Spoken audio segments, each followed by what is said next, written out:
yeroo yartuu keessatti nama guddaa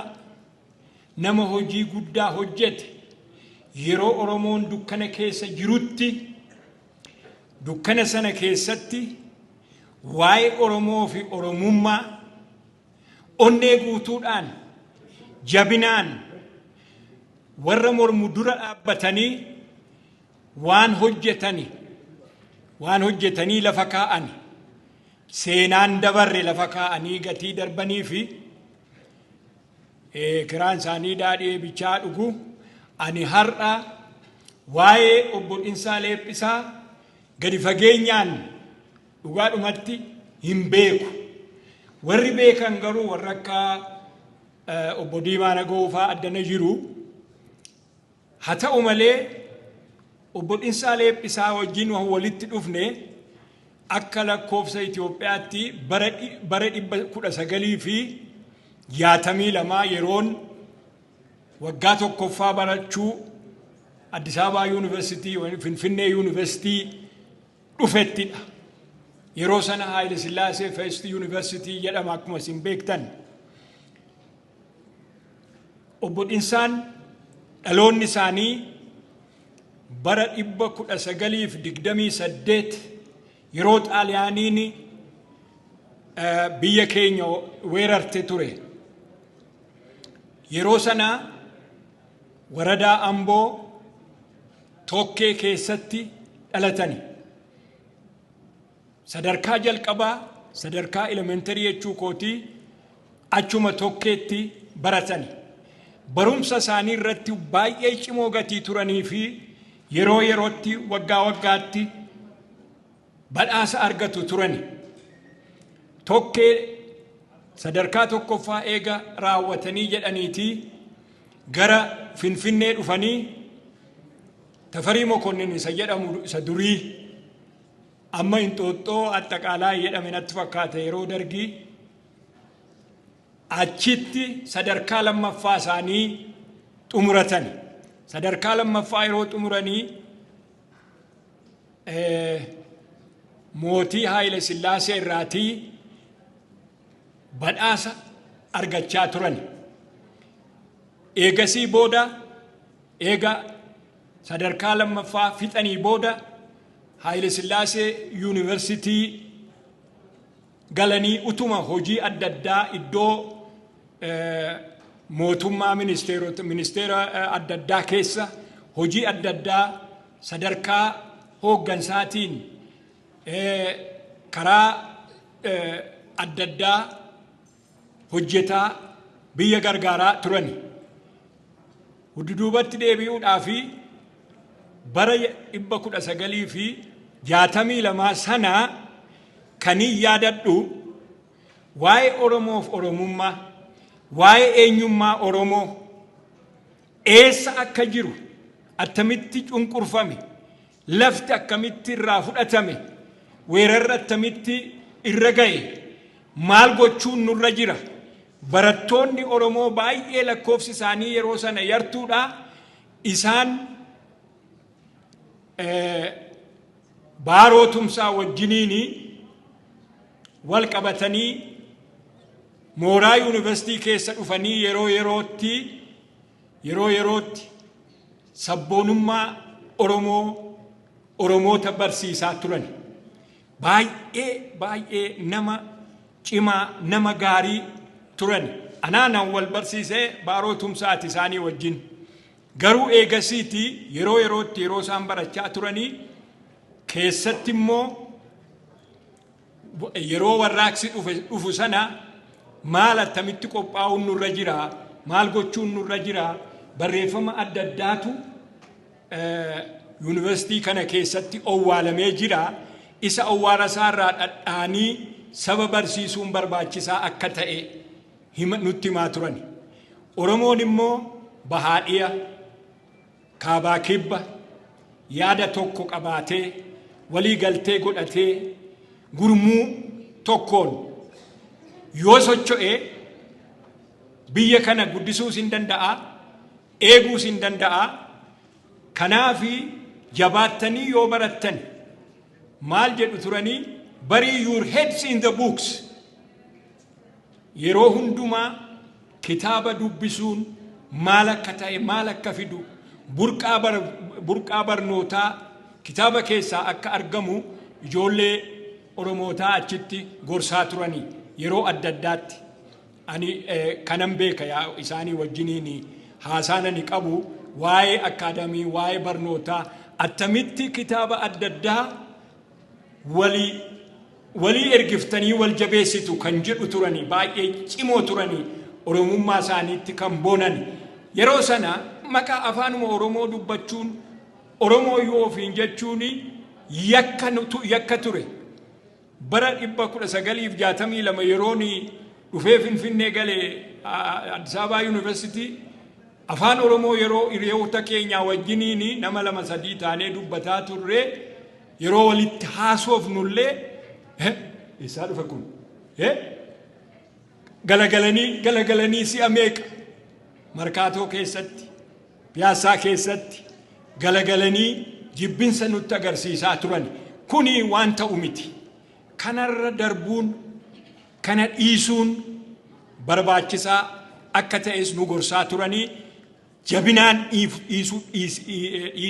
dhiisifachuu dandeessu yoo ofii keessanii jabaattanii wanni isini danqu hin jiru maaliif sa'abbaan gaafa cabsee ormi ija balleessaa jedhaa turani yoo abbaan iyyate ormi dirmata ollaan dirmata kan jedhu nu barsiisaa turanii baarootumsaas isaanuma duukaa yeroo baay'ee dhufee nu gorsaa ture kuni wanta barreeffama irratti taa'e miti wanta barreeffama irratti isaan kaa'an keessaa jabaan kitaaba har'a ooraadhaa fi waaqayyoo toluu haa eebbifamu fuudhee ol baasee waara isaarraa dhadha'ee akka inni piriintidii ta'u akka inni dhaloota dhufuuf darbu gochuu irratti dhaabi kun bu'uura argachuunsaa dhaabamuun dhumtisaayyuu waan akkasii hojjechuudhaaf gara fuulduraatti jabaatee tarkaanfachuudhaaf hin danda'a jedheen amanaa isaan bara 1968 akka kan Itoophiyaatti bara 1975 yeroo warraaqsi Itoophiyaa qo'ee sana yeroo sana barreessanii tiisisii isaanii LLB Addis Ababa University Law School'dhaa argatan waan isaan barreessanii waa'ee gadaa gadi fageenyaan gadaa governance waa'ee seera caffee Oromoo safuusaa argaa dhageettiisaa akka inni oolee bulu maal akka qabu safuu inni qabu gadaan attamittiin jabaatee sarvaayivii akka inni godhe dhugaadhuma dubbachuudhaa fi gadaarratti duula hamaatu ta'e yeroo mootummaa darbanii sana duula kanan jedhamnetu ka'ee garuu isayyuu ta'ee akkamittiin akka gadaan sarvaayivii godhe bu'uuressanii lafa kaa'anii ittiin immoo eebbifamanii distinguished thesis of high caliber or high quality jedhamee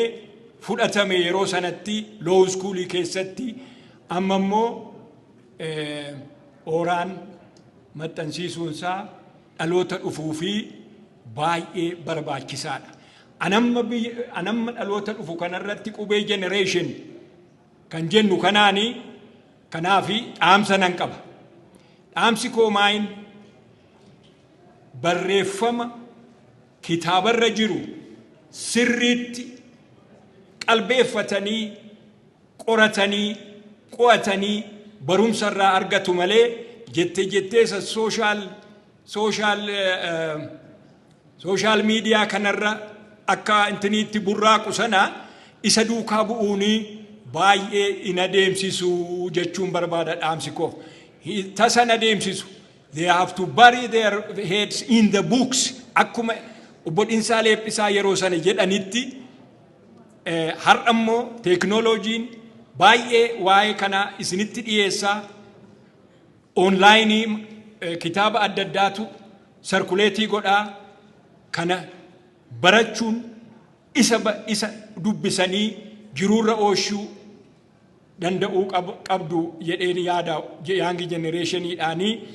baay'ee barbaachisaanii barreeffama irraatii dubbisuudha kitaaba callumadhanii lafa kaa'anii akkasi social media sana duukaa bu'uuni baay'ee barbaachisaa miti jedhee yaada wanta informationii xiqqoo fudhachuudhaa fi yeroo xiqqootu ga'a yeroo guddaa yeroo caalaa barreeffama dubbisuu irratti xiyyeeffachuu qabdu keessatti obbo Dhinsaa Leephisaa kan isaan gargaare waan baay'ee waa'ee Oromoo gadaa Oromoo baruudhaa fi seera Oromoo akka inni gadaa keessatti hojjetu waa'ee seera gadaa keessatti makkoobilii seera 65 yaadachiisuudhaaf Oromoo of the West yaadachiisuudhaaf kan inni barreessellee yeroo sana caqasanii turanii gadaa sirna gadaa keessatti seerri olaanaa akka ta'e agarsiisaniiru kan isaan gargaare garuu baay'ee kan nama dinqu obbo Dhinsaa Leephisaa afaan baay'ee dubbatu beeku afaan isaan dubbatan keessaa silaa afaan Oromoo afaan dhalootaati English ወንም እንግሊዝኛ ቤኩ እንዱበቱ እንበሬሱ አማርኛ እንዱበቱ እንበሬሱ ኢቲ ሙርቶ ከኑ የሮሰና ሱፕሪም ኮርቲ ኬሳ በረዲባ ኩደ ሰገሊፍ ጃተሚ ሸኒ ሀማ ሰገልተማቲ ሆጀተኒሩ ዱራኒስሞ አከሱማ ኮርቲ ኬሳ ሆጀተኒሩ ሴራ ሙርቶ ከኑ አማርኛ ሰነሲ ስሪቲ ቤኩ ፍሉዌንቲዳ ፈረንሳይኛ ቤኩ እንበሬሱ እንዱብሱ ትግርኛ ቤኩ እንበሬሱ እንዱብሱ ጣሊያንኛስ ቤኩ የሮ ቶኮ ወለሎ ቶኮ ኑቲ ሙቱራኒ ጣሊያኒ የመጋሌ ኢሰዱ ኤሲን በርባኔ ኢሰዱ ኤሲን ዋሌ ኢሰጅሩ ሲን በርባኔ ቦለቲ ቡቴ ወላሌ የዱ ቱራኒ እና ኩኒ አረቄ ብተኒ ኦፉማ ፍጠኒ ወረ ጣሊያኒ ቦለኑ ቆተኒ ኦፉማ ልጠኒ ከንጀዱ ኢሳኔ ጋበራ ጣሊያኒ ንወረተ ዳለተኒ ዋና ከሰከሲሲ ወልማን ሃሳአ ቱሬ ኢሳን ዋን ሆጀተመ ኩኒ ደርቤ ዳሎታፊ ዋን ጉዳ ሆጀቹ ደንዳአ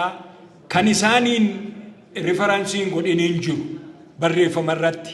ከራ ሴራ ከራ ገዳ ባዬ በልኢናን ኢንጨቀፈመ ቱሬ ቲሲሲ ዱማን ሀፉረሞ ፕሪንት ዲተኤ ቆጳውንሳ ባዬ ገለቴፈሙ ፍሮን ሳኒ ጆሌን ሳኒ itti dhimma ba'uu danda'u Oromoonni ittiin exemplary godhanii ittiin jiraachuu hin danda'u isinittan dheeressanatti fakkaata na of kashaa galatooma waan na dhaggeeffattaniif